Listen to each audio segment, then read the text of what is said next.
अच्छी लगती है ना, बाल बिखरे होते हैं, अजीब सी लग रही होती है। और मुंह में भी बाल आते हैं।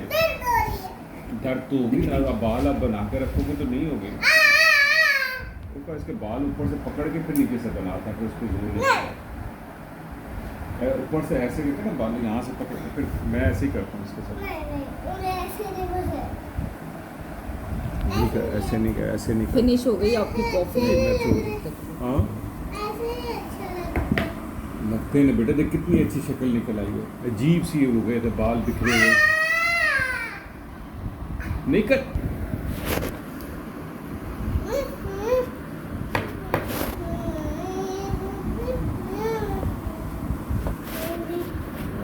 आ जाओ, जल्दी से आ जाना, फिर इधर जल्दी से आ जाना।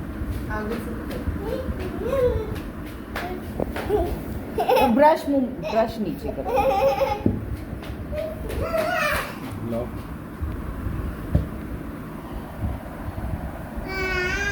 मेरा बेटा नहीं करना इधर आ। मेरे शॉर्ट पजामे भी लेकर आए, सर्दियाँ आ रही हैं। ये बड़े अभी पहन लेगी, इसने दिसंबर से पहले पहननी है। तो जी नाश्ते के बाद मैं हो गई रेडी और हमने जाना था काम से। अच्छा, काम तो आपको पता है ख़त्म होते ही नहीं है, कोई ना कोई काम, छोटे छोटे काम भी होते हैं बाज़ दफ़ा, लेकिन किसी भी काम को करने के लिए ना आपको घर से निकलना ज़रूर पड़ता है। और कुछ काम हम इतने पेंडिंग में छोड़ देते हैं ना कि हमारा दिल नहीं चाह रहा होता कि हम घर से निकलें, क्योंकि चलें बहुत तैयार नहीं, घर में बाज़ दफ़ा हम बहुत रफ़ तरीके से होते हैं, घर में रिलैक्स होते हैं, मतलब कि हम बहुत ही रिलैक्स हो जाते हैं। मैं तो रिटायरमेंट के बाद बहुत ही रिलैक्स हो गई। मैं पहले भी घर में ऐसे ही रहती थी और जो है ना बस ड्यूटी को मैं प्रॉपर तरीके से करती थी। और बस फिर उसके बाद मुझे होता था कि बस मैंने यार अपनी ज़िंदगी को ना बस ड्यूटी के लिए वक्फ किया हुआ था, और उसके बाद बस थोड़ा बहुत घर को देख लेना, बच्चों को टाइम ज़रूर देती थी। तो लेकिन बस ऐसी स्ट्रगल में ही ज़िंदगी गुजर गई, पता ही नहीं चला। ऐसे लगता है जैसे कुछ हासिल भी नहीं हुआ, शायद हर किसी को लगता हो। मतलब वक्त, ज़िंदगी जो है ना, ज़िंदगी कभी आपको सेटिस्फाई नहीं करती है, आपको खुद सेटिस्फाई होना पड़ता है कि मैंने जो किया है कितना फ्रूटफुल है। बाज़ दफ़ा तो हमें मतलब कि इनकरेजमेंट नहीं मिलती है। और ऐसा नहीं है कि मैं कोई ये नेगेटिव किस्म का व्लॉग बना रही हूँ कि मैं इस वक्त बड़ी, कभी कभी ना हमारी मूड पे भी बड़ा डिपेंड होता है। तो बहरहाल जा रहे हैं जी हम, और आपको पता है कि मुझे स्टेयर्स उतरना थोड़ा सा प्रॉब्लम होता है, स्टेयर्स यूज़ करना ना मेरे लिए बड़ा ही मसला होता है। तो यहाँ इत्तेफाक से मिस्टर हस्बैंड की और मेरी जो है ना मैचिंग हुई थी। तो ज़िंदगी के जब गिले शिकवे आ जाते हैं ना तो फिर कुछ ना डिस्कशन ही डिफरेंट हो जाती है। बहरहाल ज़िंदगी जो है ना अजीब सा इम्तिहान होता है इंसान का। अक्सर देखा गया है लोगों को कि बस दूसरों को ब्लेम करते करते गुजर जाती है ज़िंदगी। फॉर एग्ज़ाम्पल मैं अपने हस्बैंड को ब्लेम करती रहूँ, वो मुझे ब्लेम करते हैं, तुमने ऐसा किया, मैं कहूँ तुमने ऐसा किया, आपने ऐसा किया, उसने ऐसा किया, फ़लाँ ने ऐसा कर दिया, उसने ऐसा कर दिया। लेकिन जब हम इन सारी चीज़ों में से निकल आते हैं ना तो फिर हमारी ज़िंदगी स्मूथ हो जाती है। और उसूलन हमें ना इन चीज़ों में से निकलना चाहिए। और अगर आप लोगों के साथ भी ऐसा है तो आप लोगों को भी ना रिलैक्स होना चाहिए। बिल्कुल कुछ हासिल नहीं होता ना इन बातों में, कुछ है ही नहीं भाई। मैं कहती हूँ कि कितने लकी लोग होते हैं ना जो मतलब ढेरों ढेर रिश्ते निभा रहे होते हैं, कितना वो सेक्रीफाइस करते होंगे, कितना उनको अपने ऊपर मतलब कितना कितना कुछ सहते होंगे ना। ऑनेस्टली सलूट के काबिल हैं वो लोग।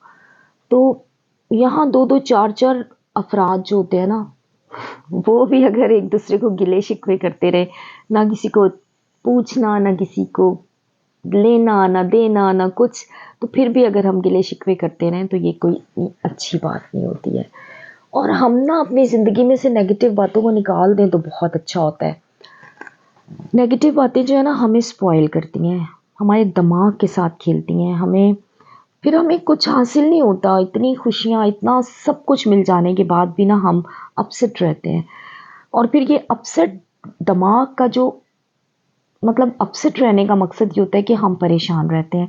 जब हम परेशान रहेंगे तो फिर कितनी भी खुशियाँ आ जाएँ, कितना पैसा आ जाए, कितना कुछ आ जाए, वो किसी काम का नहीं रहता। पाँच दफ़ा थोड़े में भी कुछ लोगों को देखा है, बड़ा ही खुश होते हैं, बड़ा अच्छा फ़ील करते हैं वो, उनकी ज़िंदगी बड़ी अच्छी गुज़र रही होती है। तो यहाँ जी मैंने चूल्हे की आँच जो है इतनी तेज़ की हुई है, गरमा-गरम पराठे और कीमा बना पड़ा था, तो बच्चों ने कहा जी हमें ना आप कीमे के साथ मैदे के पराठे बना के दें, वाइट वाले पराठे। तो इला को मैं बहुत मना करती हूँ कि इला आप ना डाइनिंग टेबल पे मोबाइल मत यूज़ किया करो, मत यूज़ किया करो। इला मना नहीं होती है, अक्सर मना हो भी जाती है। तो यहाँ मैं जी किचन के कपड़े भी साफ धो रही थी और इसमें ना ऑयल चला जाता है, फिर गर्म पानी में जो है ना इनको वॉश करना पड़ता है। तो बस यहाँ जी खूब इनकी धुलाई हो रही है। तो साथ साथ काम भी चलते रहते हैं और साथ साथ मेरी व्लॉगिंग भी चलती रहती है। तो नाश्ते से फारिग होके फिर जो ये है मेरे दोपहर के खाने का व्लॉग, और दोपहर के खाने में मैंने बनाई थी जौ की रोटी। अच्छा, आपको ना अपने वेट को मेंटेन करने के लिए जौ की रोटी खा लेनी चाहिए। अगर आपका वेट बिल्कुल कम नहीं हो रहा ना, तो आप जौ की रोटी की आदत डालें। यकीन करें कि आपका जो इतनी बड़ा सा पेट निकल आता है ना, कि आप बाद में पहुंचते हैं, पेट पहले पहुंच जाता है। माइंड नहीं कीजिएगा जिनके पेट बड़े में हैं उन, लेकिन ये बात हमें सोचनी चाहिए कि हमारा पेट क्यों पहले पहुंच जाता है ना, तो उसको पहले नहीं पहुंचना चाहिए। तो जौ की रोटी का इस्तेमाल करें, बहुत अच्छा हो जाएगा, आपका वेट बैलेंस हो जाएगा। तो बहरहाल जी ये सब चलता रहता है, कभी कड़वी बातें, कभी मीठी बातें।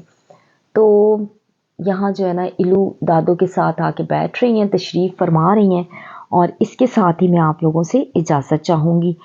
और इजाज़त के साथ साथ आपसे एक रिक्वेस्ट है कि जिसने अब तक मेरे चैनल को सब्सक्राइब नहीं किया, सब्सक्राइब कर दें। बेल आइकन को ज़रूर प्रेस कीजिएगा ताकि मेरा नेक्स्ट व्लॉग भी, उसका नोटिफिकेशन भी आप तक आ सके। तो जी दुआओं में याद रखिएगा, आप सब मेरी दुआओं में शामिल रहेंगे। नेक्स्ट व्लॉग तक के लिए अल्लाह हाफिज़।